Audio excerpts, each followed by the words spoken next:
In the beginning of 2023, I challenged myself to take the 20 themes from this challenge and use them to create 20 of my own original illustrations. Now, I painted a wide variety of subjects in this last challenge, and I gained a lot of new skills, including draftsmanship and brush control and color mixing. But I really wanted to take it a step further and create a new challenge, one where I could take all of those new skills and implement them into my own artwork. And it wasn't the only thing I was going to be working on. I was also making new products and making YouTube videos and working on other art projects. So when the life things happened and the challenge got harder and harder to keep up with, as it inevitably would, I really needed to have a clear-cut reason to keep going. Now, I am a big believer in intentions. A challenge without an intention is like life without ice cream. What's even the point? So going into this 20 illustrations challenge, I broke it down into 3 main intentions. Number 1, reconnecting with my art. I've talked a bit on this channel about struggling with burnout, and I really wanted this challenge to be an opportunity to fall in love with the art process again,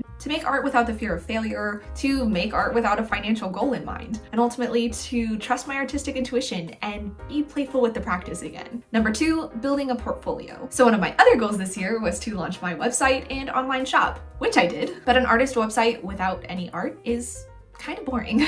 Could I have pulled out pieces from previous portfolios? Sure. But a lot of what I've made in the past isn't really representative of the art that I want to be making now. The goal of a portfolio isn't to show all the things you can do and all the things you've done. The point is to show what you love to do. Now for the 3rd intention, telling my own stories and developing my own style. Now I know this is kind of a 2-for-1 intention, but they very much go hand in hand. So at the beginning of the year, I felt very lost when it came to my style. I'd spent the previous year doing all of these studies, which had really grown my technical skills, but not so much my imaginative skills. This new challenge was really an opportunity to explore and get a sense for what I like to create and how I like to create. And I really did start to notice some stylistic patterns pretty quickly in the challenge within the first few illustrations, and I think you will too. So without further ado, let's take a tour of the illustrations. First up is the Watching in Wonder illustration. So when I painted this one, I had been binging Harris Hiker's hiking content on Instagram and YouTube. I absolutely love hiking, and I would love to go on a mountain hike at some point. That'll be an interesting experience since my asthmatic lungs are very delicate. Forget about any adventures, limp lungs. Anyhow, I decided to step outside of my comfort zone and draw a dragon in the midground, making this kind of mist through the mountains with his breath. Now, I hadn't really drawn many reptiles up till that point, but this illustration really inspired me to explore more reptile and dragon drawings in my sketchbook, and you're going to be seeing a lot more dragons throughout the rest of the challenge. So one of the things I started incorporating more into my process this year was creating a digital color key. And this really helped me figure out the more challenging parts of the color process before I ever even put paint to paper. So after I'd made the color key and was ready to start painting, I really wanted to focus first on using gouache's more watercolory side. Painting the morning sky and the mountain in the background took me basically no time at all because I could easily just let the colors blend together to make that very soft, very misty kind of look. And because I'd made the color key and knew roughly where I wanted to go with the piece, I could easily mix up my paints fast enough to just get them laid down on the paper before it dried. I also explored a little bit of Cartoon Saloon and Ivan Earl kind of graphic shapes on the rocks in the foreground. Like I said earlier, one of my goals for this challenge was to find my own style, and that meant trying some of the things I love from other artists' work and seeing if I like them in my own artwork. This illustration was really the perfect one to start out the challenge with. Thematically, it just made sense because it kind of gave me hope for the new year and for the new challenge. This sense of wonder and exploration going into it. So next up is the facial expressions theme. I really wanted to challenge myself with this one and tell a real story with it, not simply paint a person just laughing or smiling. So I noticed a lot of meditating characters showing up in my sketchbook, and I decided to just take that idea and run with it. A lot of people think that meditation is this sitting in nothingness kind of state, no thoughts, no emotions, and that's just not true. It's this absolute roller coaster of calm and chaos, and it can actually be really uncomfortable. So I decided I wanted to paint this juxtaposition in a facial expression, this calm face with the tears streaming down. I slowly started to realize that the story I was painting was my story. I had entered 2023 grieving, and the meditation portion of my yoga practice often looked like this. It was very tearful, and I almost always had a box of Kleenex at the ready. I would hit this point of defeat where it just felt like there was nothing I could do to change anything going on around me. I'd hit that low point, I'd pray about it, and then I'd have this sense of peace, a little portion of calm in chaos. And I built this story out through this character's expression and the juxtaposition of cozy candles and sun rays with piles of unfolded laundry. This small little story of finding peace in difficult or messy circumstances.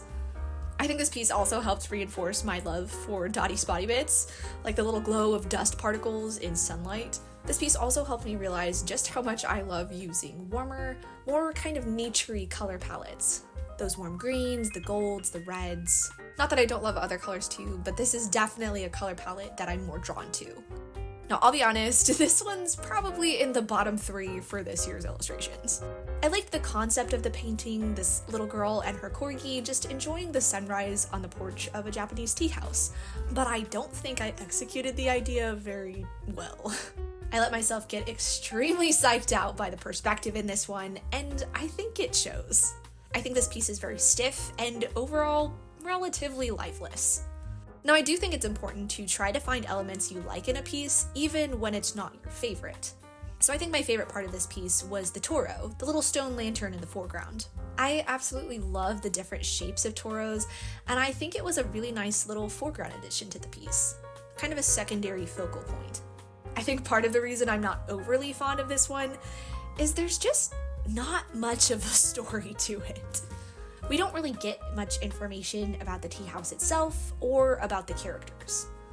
This is also where I started realizing just how much I didn't know about painting plants. Previously, I had been very arrogant in thinking that plants were easy art.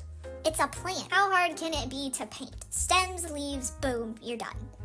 Arrogant little Allie trying to dumb down God's creation.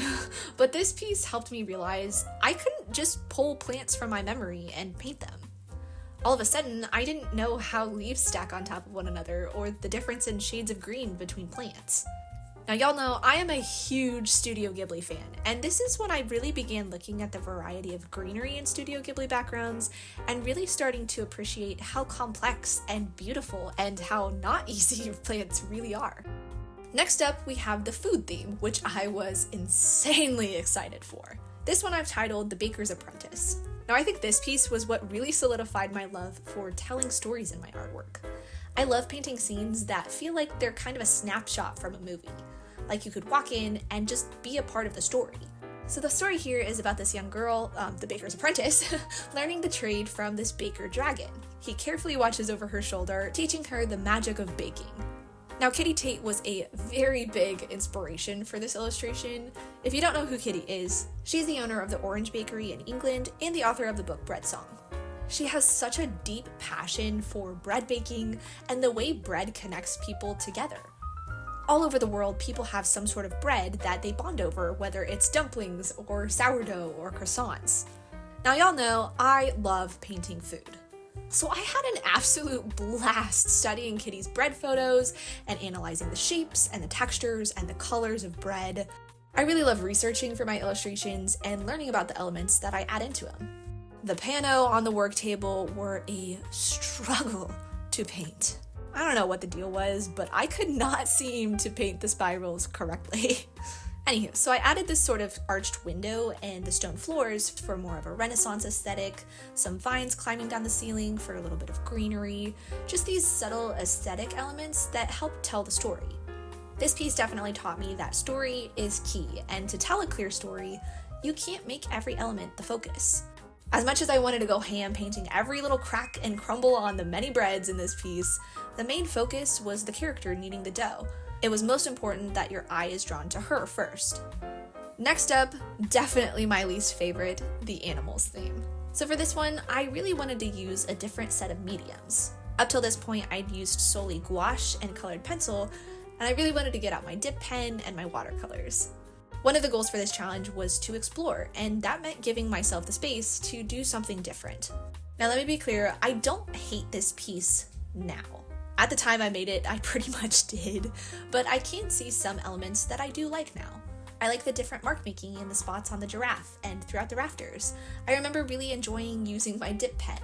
But it's definitely a different look than my gouache pieces, and it's not something I'd want to do all the time.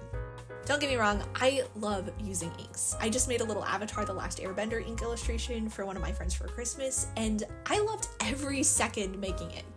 But I think this piece really helped me realize that gouache is my medium. Painting with gouache makes me feel different than any other medium does.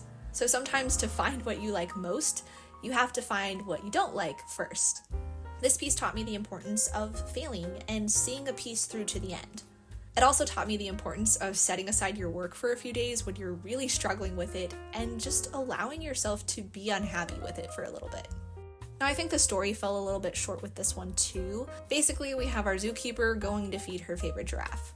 Again, it's not bad per se, but it just kind of falls flat to me. Is this my favorite piece? No. But I can appreciate that it was, in its own right, a very important piece in this challenge. I learned from it, and I grew from it. Now, this 5th illustration for the trees theme marks the first quarter completed of the challenge, and I think it also marks a very important shift in the challenge. Up until this point, I'd painted strictly 8x10" illustrations because I knew they would be print-friendly. But almost every piece I had wanted to make more cinematic in scale. I felt that each story would be better told in a more kind of movie-style ratio, but I let a product mindset stop me from doing that. So I had reached the trees theme, and I was feeling very discouraged. I'd just come off of the animal illustration that I was so unhappy with, and I just felt angry and stuck with my art. I'd reached this point of, If I'm not enjoying making art, why am I even doing it anymore? I felt like I had no clear style and didn't really give myself permission to make the art that I wanted to make. So for this illustration, I decided to completely let go of everything and paint what and how I wanted. I tossed that 8x10" limitation out the window and went for a 1:2 more cinematic ratio. Throughout all of my artwork over the past couple of years, the one thing I consistently loved drawing were my characters' bits and bobbles. They always made me smile, and I really loved exploring their story. So I decided to paint their tree houses for this theme because I knew I needed to paint something that was gonna make me happy. So while I was brainstorming for this piece, I came across the Greek word miraki, which means to do something with soul, creativity, or love, to put something of yourself into your work. And this word made a huge shift in the world building of Bits and Bobbles and in my creative practice. At this point, I realized just how important it was for me to fall in love with the process again. So the story of Bits and Bobbles began to unfold in a new way as I discovered they lived in the Miraki Meadow. I absolutely loved painting this illustration. I used the colors I wanted, I was painting with gouache again, and I was starting to really tell the stories of characters that are so near and dear to my heart. I explored some more mark making in the branches of the trees, and I began to develop a little bit of a shape language for the Miraki Meadow. I painted with dotty spotty bits again. I also played around with using thinner washes of gouache over thick layers to shift the saturation and the values. I was very playful with both the creativity and the techniques in this painting, and I think it really shifted things for the rest of the challenge. Just popping in to say that I'm running a New Year's sale in my shop where I'll be releasing some prints of some of these paintings for the first time. I only have 2 of each print, so if you've been wanting one, definitely go snatch yours up now, and you can use the code THANKYOU20 for 20% off your purchase. Next in line was the library theme. So I was now officially on a wide format kick and loving every second of it. I decided to explore Fergus the Fox's library in the Miraki Meadow. This little fox was always interested in academics and learning of every kind. No subject is outside of his interest, and growing up, he spent hours every day learning and reading and exploring the worlds inside of words. This guy was destined to be a scholar. So as he grew up, his passion for learning led him to pursue a long season of adventuring. He traveled to faraway places, learning the beauty and traditions of other cultures, and discovering and practicing new hobbies and trades, all the while recording his findings in his journals. But as Fergus continued to age, he knew that he would eventually need to pursue a new adventure. An adventure less physically taxing on his body. So he found a home for his books and his soul in the Miraki Meadow. And there he began a new adventure, taking the facts and the stories he'd collected and turning them into beautifully bound books for others to enjoy. He built a library with shelves and shelves of adventures for other people to take. Now, of course, Fergus still travels from time to time, but his current passion is to make a way for others to travel and adventure through their own imaginations. His library is a cozy, magical sanctuary for other meadow folks to sit for as long as they desire to read and discuss their favorite books. Now, I did go a little bit outside of my comfort zone with these kind of tealy blues, but I really loved the vibrancy they added to the piece. I'd explored a bit of shape language in the tree illustration, but here I really started to take that even further. Creating these warped edges for the desk, the wonky twists and curves of natural wood for the rail posts and the ladder. I think it was here that I fully realized just how much I love adding greenery to illustrations too. I looked back on the previous pieces and noticed that every single one of them had some element of greenery to them. I really love this juxtaposition of nature with more man-made elements. Do vines typically grow down the walls and ceilings and shelves in a library?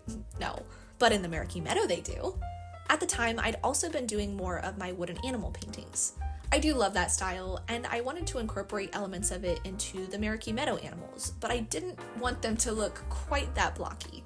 Fergus here was kind of the prototype for the style of the Meraki Meadow animals. His solid black eyes, the balance of angles in the skull with the curves of these kind of tube-like paws. This is also where I began creating some shapes in the fur, like the tips of his ears and the patches on his paws. Now for the creatures illustration. We kind of stumbled through it, but I think I learned a big lesson for this one. So you'll notice the original sketch did not include a dragon, but I'd really been wanting to turn the sketch into a painting, and I had the thought, well, if I add a dragon, it'll fit the creatures theme. Also, I thought a dragon toasting his little marshmallow would be absolutely adorable. My biggest issue with this one was overthinking. I sometimes get a little bit obsessed about doing art right and forget to simply be creative. Now, don't get me wrong, knowing the fundamentals and being able to execute them well is amazing, and it takes your art to a whole new level. But if creativity isn't at the heart of your work, then it's gonna fall flat no matter how technically good or right it is. The magic of art needs to come before the method of art. For this piece, I overthought the lighting a lot. I'd be sitting there going, Is this actually how firelight would look on a person's skin? and I do see the irony of worrying about realistic lighting when there's a dragon wearing a cardigan in the scene. Because that's realistic. I think my favorite part of this illustration was the fire. I actually think it turned out really well, and I had so much fun painting it. I got to use some wet on wet, I added some little dotty spotty bits, and I really love the cozy quality that it gives to the painting. The interiors theme brought us back to the Meraki Meadow. I absolutely love designing interiors. It's a really unique opportunity to explore the story of a character without them having to be present. Obviously, I did include the Postmaster Badger in this illustration, as well as some post office patrons, but I really wanted to challenge myself to tell a lot of story through the environment. Surprisingly, the perspective didn't actually scare me too much for this one. If I can just get started on a sketch and not really think about the rules of perspective, my hand generally knows how to make it look right. It's when I get in my head and start thinking about the many rules of perspective that I get very, very confused. Anywho, meet Mr. Emerson, the Meraki Meadow Postmaster. Now, he's a little bit of a scatterbrain, so he tends to leave little notes around the office to help him stay on track and remind him which packages and letters are due the soonest. The mail isn't always the most organized. Some of the envelopes find themselves strewn on the floor or in the drawers with the plants. And speaking of plants, he finds a lot of happiness in growing plants and filling his office with them. Flighty though he may be, he never fails to take care of his plants and get the many, many letters and packages of the meadow to their recipients. This is definitely one of my favorite illustrations from this challenge. I really loved using those wonky shapes again in the edges of the counter and on the drawers. I also started learning how much I love this kind of jagged layering of fur texture. I also think the little squirrel with his overstuffed mailbag might be my favorite part of the illustration. I just want to know who all those letters are for. He is committed to being a pen pal. So the painting process video for this one was a tutorial on designing backgrounds, so definitely check that one out if you're interested. The dance illustration marks our halfway point through the challenge. Now, truthfully, I was not vibing with the idea of a dance painting. I don't know why, but it just didn't immediately resonate with me. However, it's a challenge, so I asked myself, How can I turn this theme into something that I'm gonna enjoy painting? after some thumbnail sketches, I decided on painting a cozy little scene of an old couple dancing in their pajamas in the living room. The idea is that they were competitive dancers. They have all these trophies all over the bookshelves and all these medals on the walls. No matter how old you get, when you love your art, you love your art. And art includes dance, or music, or baking, or crocheting, or writing. So this year I've learned so much more about J.C. Leyendecker, and I've really loved drawing inspiration from him. For this piece, I really wanted to particularly focus on incorporating elements of his style into the character's hair. He has this incredible way of breaking things down into shapes, and I really wanted to give that a try for myself. The trains themed marked the beginning of the second half of this challenge, and I also think it marked another big shift in the challenge too. It's only now that I'm kind of realizing why this was. So I think a little piece of me was afraid to really share more of bits and baubles. For one, anytime you're making something of your own, whether it's writing a piece of music, or developing a story, or creating a video game, you're putting a little bit of your soul into your work, and that's scary. It's scary to open yourself up to that kind of criticism, to allow yourself to put so much of yourself into something without knowing how it's going to turn out. I think a little part of me just kind of wanted to keep bits and baubles to myself and not let it be something bigger. Another little part of me was scared because they're kind of weird. I mean, I don't even know what kind of creatures they are. Would people even like them? Bits and baubles are so precious to me, and I was afraid that people wouldn't connect with them. But in a weird way, I think I was also kind of afraid that people would connect with them and it would grow into something bigger than I could manage. I don't know if I'm making any sense, but I think that's why I hadn't really included them directly into one of these illustrations. Until now. Now, I don't really draw anything vehicular, ever, but you gotta include a train for the trains theme, so I met the challenge head on. I decided to paint more of a steam engine kind of look. I really love that kind of antique shape language, especially for the cow scraper on the front. I also really began embracing studying plants with this piece. I had watched Ojigia Art's video on painting Studio Ghibli style plants and practiced those techniques in this piece. From here on out, I really started to fall in love with the unique silhouettes of different kinds of plants and the variety I could create in my own illustrations. The story behind this piece really played off of my love for nature merging with architecture and development. So the Marquee Meadow wasn't always a meadow. Maybe it was a little village or even a small city, I'm not sure yet. But there was a little train station that ran just outside of it. It's long since been forgotten. Both the station and the train itself are overgrown with plants, very weathered by time and atmosphere. Even the tracks are covered in moss, and the seats have become a home to all different kinds of plant life.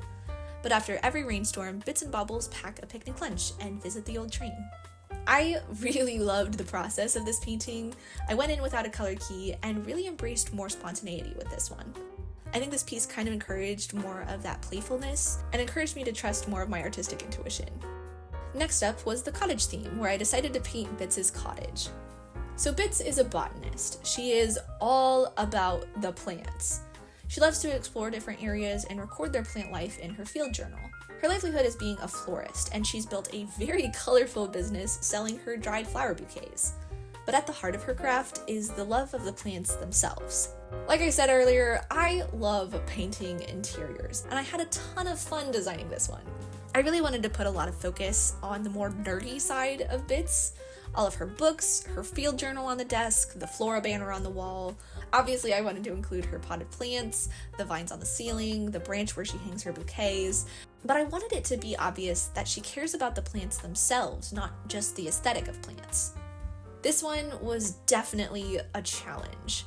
I had to repaint basically the whole thing when I realized the values were way lighter than I wanted them to be. But I'm really happy with the end result, and I had a lot of fun with it. Next up was the shops theme, where I painted the Cardinal Coffee Shop. If you watched the process video for this one, you'll know it was actually inspired by a miniature kit I revamped to fit into the Marquee Meadow. Coffee shops are very, very special to me. I used to be a barista, and I absolutely loved that job. I got to meet so many people and hear their stories and bond over a love of this delicious bean water. This illustration really helped me hone in more on the shape language and the design aesthetic of the Marquee Meadow, continuing to use those warped edges and the overgrown plants creeping through the ceiling and the floors. I also included some cracks along the walls in this one to help give it that kind of worn and tainted quality that I love so much. I also really loved the raw wood stools here. Wood is such a beautiful material, and I love the texture it gives to a piece. Painting the raccoon also helped me hone in more on the style of the Marquee Meadow animals. At this point, I had fully embraced the tapered paws and the bead eyes, and I was practicing more of these jagged and curved edges of fur textures and patterns. I particularly love using this kind of 3-stroke technique for adding a little bit more texture. Around this point, I also noticed a really big style element in my artwork, and that's coziness. Every piece to me has a cozy quality to it. These little hints of nostalgia or whimsy or playfulness that just make you feel good. I think sometimes we can get so hung up on our artwork having a visual style that we can forget that sometimes style is the feeling you get from someone's art, not the aesthetic of it. Moving on, we have the skies theme.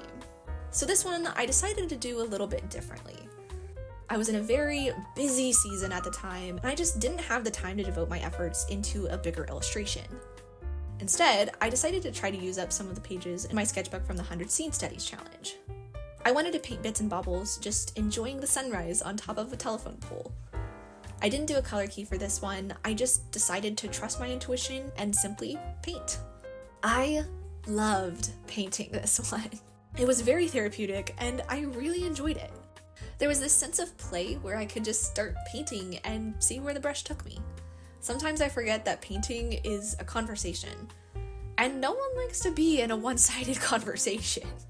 If I go into a piece fully in control, no room for play or spontaneity, I'm monopolizing that creative conversation. Now, I'm not at all saying that it's a bad thing to have a fully fleshed out sketch or a color key or whatnot, but I think it's important to make space for creativity to be a part of the conversation too. Next up was the sweets theme. Y'all, I'd been looking forward to this one basically since the challenge started, and it is definitely in my top 3 favorites. Now, you might have noticed that throughout the other paintings, there are a lot of earthy, natural colors. Lots of greens and yellows and reds, lots of warmer colors. But for this one, I really wanted to give this kind of lilac purple a try. And y'all, I'm not disappointed. This was the first painting I did with my Knicker poster colors, and I had an absolute blast. For the beginning, I knew I wanted to paint some pies for the sweets theme, but I also wanted to paint some cookies and donuts. So slowly the story began to grow of Miss Totter the Otter's pies and pastries shop in the Marquee Meadow. I was so completely happy painting this one. Of course, I love painting food, so there's that, but it was also really fun to paint some new animals and to kind of challenge myself with a color palette. Because the colors of the pastries were fairly neutral with lots of beiges and browns, I felt more comfortable bringing in that cooler purple without it looking too obnoxious. I also really loved painting the jars on the shelves and the little brown paper bags. Like the Baker's Apprentice painting though, I really needed to rein myself in on the rendering and allow things to recede in space and be out of focus. Things like the donuts in the case or the pastries on the shelves. I didn't need to fully render out every little detail, just render them out enough so you could identify what they were. And I do feel like I was successful with that in this illustration. Now, I did struggle a bit getting those jagged shapes where the otter's fur transitions from one color to another, but I do think we got there in the end. Y'all, I think my favorite part might be the tip jar. I just love the idea of the meadow folks tipping with coins and acorns and pine cones. Next up was the spooky theme. Truthfully, the only reason I did the spooky theme last year was because I wanted to paint a scene from Coraline, Nightmare Before Christmas, and Monsters University. But I had big regrets though when this theme came up for this challenge. I'm just not really a spooky ooky kind of person. Like we established, I like cozy things, and I like painting cozy things. But once again, the challenge wasn't supposed to just be easy. I needed to be creative and turn this theme into something that fits me and my art. So I decided to paint a Marquee Meadow Halloween party featuring Bits and Bobbles, Fergus the Fox, the raccoon from the coffee shop illustration, and a couple of other meadow folks. A party where everyone comes together to pool their candy haul for a very big, very sugary feast.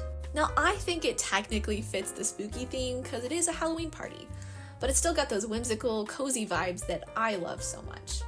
So I had 3 challenges for this painting. Number 1, trying a vignette style of illustration. I absolutely love seeing Poopy Cat's vignette illustrations on Instagram, and I really wanted to give it a try in this piece. Playing around with those fun curves and streaks, just trying to create something interesting against the negative shape of the white border. My second challenge was juxtaposing the warm, cozy lighting around the table with a cooler, kind of moodier background. I love balancing warms and cools.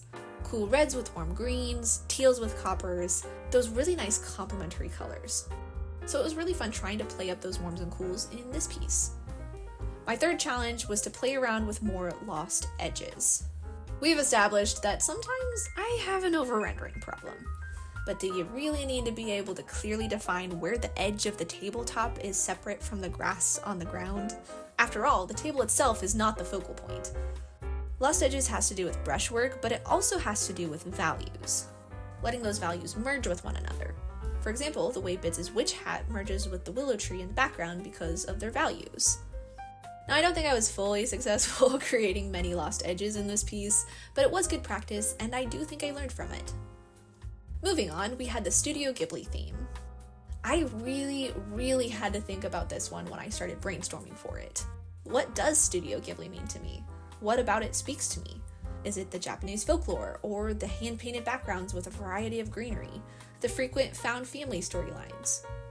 Studio Ghibli movies vary wildly in their stories, but one of the things they all have in common are these moments of finding beauty and magic in typically mundane moments. So I was listening to the musical Ordinary Days when I was painting this one, and there's a line that describes this perfectly. I'm just gonna throw it up on screen though, because I don't want to sing it. For the Ghibli theme, I didn't want to paint anything spectacular or wildly magical. I simply wanted to paint a beautifully ordinary moment. Just a girl riding a Vespa with her dog in the countryside. Of course, I also wanted to include a lot of greenery. I don't know how you'd paint something Ghibli inspired without it, but I really wanted the theme to come through in the feeling of this illustration. I am struggling a bit right now to find out how I like to paint human characters, so I'm not super happy with how the girl turned out, but overall, I am happy with the piece, and I think it fits the theme well. Next up was the home theme. Again, I had a little bit of a struggle brainstorming for this one, but I think it actually worked out really well that it came after the Studio Ghibli theme. I was already in this headspace of finding the magic in mundane moments, so it wasn't too long before I came up with an idea for this one. Home is cozy. Home is comfortable. Home is where you snuggle up in a sweater and drink some apple cider. But home is also responsibility. It's stewardship. It's taking care of the little piece of the planet that's entrusted to you. So there's this quote from the book Adorning the Dark by Andrew Peterson that really resonated with me for this illustration. Andrew says, "I was stirred by a longing to care for the land under my feet, to work in partnership with the earth instead of opposition to it, to learn the names of the birds and the flora and the fauna, as well as the names of my neighbors, and to shepherd some corner of the planet for the sake of the kingdom. As far as it was in my limited power to do so, I wanted to mend the world, even if it was just a few acres of it." So home is what you take care of. Home is the mundane chores of doing the dishes and folding the laundry. It's the daily tasks that don't seem so glamorous in the moment, but if you take a step back, they're actually really beautiful because it's an act of love for even the quietest, most unappreciated parts of your life. Folding a basket of laundry is beautiful because you're taking care of your little part of the planet and the possessions you have. Sweeping the floor is beautiful because you're making the house a little more lovely for your guests or your family. There is a beauty to mundane moments, and I really love illustrating these kind of slices of life scenes. I also had a ton of fun painting the frames and the artwork on the walls. I do think I might have bitten off a little more than I could chew with the lighting. I wanted to do this cozy, warm lamplight and candlelight, but then I thought, wouldn't it be interesting to add an off-screen, cool TV light source? There was a lot of light math that went on in this illustration, and y'all, math is not my subject. I'm not sure how successful I actually was with the lighting, but I did have a lot of fun with this painting, and I think it turned out pretty cute. I really love the little steam swirl and Dottie Spotty bits from the mug on the end table. Second to last was the plants theme. This one was another one that I just didn't have the time to create a larger illustration for. We were coming up on Thanksgiving, and I really just needed something smaller to work on. So I decided to do this one too in my smaller sketchbook and go in without a color key. I think this one's also in my top 3 favorites. It was just so much fun to work on. I loved the idea of Bits and Bobbles in a pumpkin patch, with Bits working hard harvesting the pumpkins, and Bobbles happily and unhelpfully sitting on a pumpkin eating his PB&J. Sometimes going in without a color key is really nerve-wracking, but honestly, this time it just wasn't. I really committed to just trusting the process and trusting that internally I know what I'm doing. I knew I wanted to create this sort of sunset scene where we'd be getting warm light from the right with lots of cooler shadows on the planes facing away from the sunset. I played this up quite a bit by using lots of cooler greens on Bobbles since he's facing away from the sun, and also using these grayish blues on the hay bales and the haystacks. The word that kept coming to mind during this piece was playful. That was my attitude going into it, and I think that playfulness really comes across well in the painting. It's a very simple, playful scene just meant to make you smile. And now, the final theme, creative. Last year I used this theme to spotlight some of my favorite creators like Team Edge, Rachel Maxey, Elise Myers. I saved this theme for last for this challenge because the idea I had for it was big. I really wanted to end the challenge with a piece that evoked how much this challenge changed both me and my art this year. So for the creative theme, I wanted to paint the Marquee Meadow Market, a place where all the meadow folks come together, bringing their many talents and goods to share with one another. This fountain of encouragement and appreciation for the creativity that each person has to offer. I'll share more of the story for this illustration when I make the process video for it, but I hope you recognize some familiar faces throughout. There's little Bobbles with his bread wagon, Bits doing some shopping, Fergus selling his books, Miss Totter with her pies and pastries. I really wanted this piece to celebrate the magic of creativity and what each person can bring to the world. So did I achieve my intentions for this challenge? Number 1, reconnecting with my art. I would say that's a resounding yes. This challenge helped me to use my imagination and my skills to make my own artwork. It helped me be more playful and spontaneous and not always need to go into a piece with a plan. It helped me fall back in love with the creative practice and find joy in it. But it also taught me that the creative practice is hard. That it's like any other relationship. There are ebbs and flows, good days and bad days, and that you can't have a creative practice if you aren't willing to be there for the ease and the struggle. Number 2, building a portfolio. I'd say we can check this one off the list too. For one, I made it through all 20 illustrations, so that's 20 pieces I didn't have before this year. But it wasn't just about quantity, it was about quality and making art that really resonates with me. Do I love every piece I made? No. But the more pieces I made, the fewer I didn't like, if that makes sense. And even the ones I don't like, I've learned to appreciate for what they taught me. Number 3, telling my own stories and developing my own style. I don't think there's any way we could say that I didn't achieve this intention. This challenge was really what brought out my style. It taught me what I love to paint and what I don't love to paint. It taught me that my passion medium, at least for right now, is gouache. It taught me that coziness is what ties each of my pieces together. This challenge also helped me begin telling the story of the Marquee Meadow. And strangely enough, it was at the lowest point in this challenge that I found that story. When I was struggling to enjoy my art at all, I found the idea of Marquee, and it turned into this whole new world.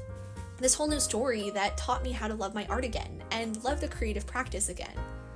It also taught me that we're always learning and growing and discovering our styles, and that's okay. This challenge really did change me, and I'm so thankful I was able to stick with it. And that's in part thanks to all of you. You guys encouraged me to keep going and keep learning and failing and growing, to keep sharing my stories. So thank you for loving my art and these characters and connecting with them. It absolutely means the world to me that you do. Big thanks to my patrons over on Patreon for making this video possible. Y'all have so generously supported my art journey this year, and I am so completely grateful for that. Don't forget to check out my shop if you want to adopt a print of one of these pieces, and you can use the code THANKYOU20 for 20% off your order. Thanks again for watching, and I'll see you in the new year. Bye guys!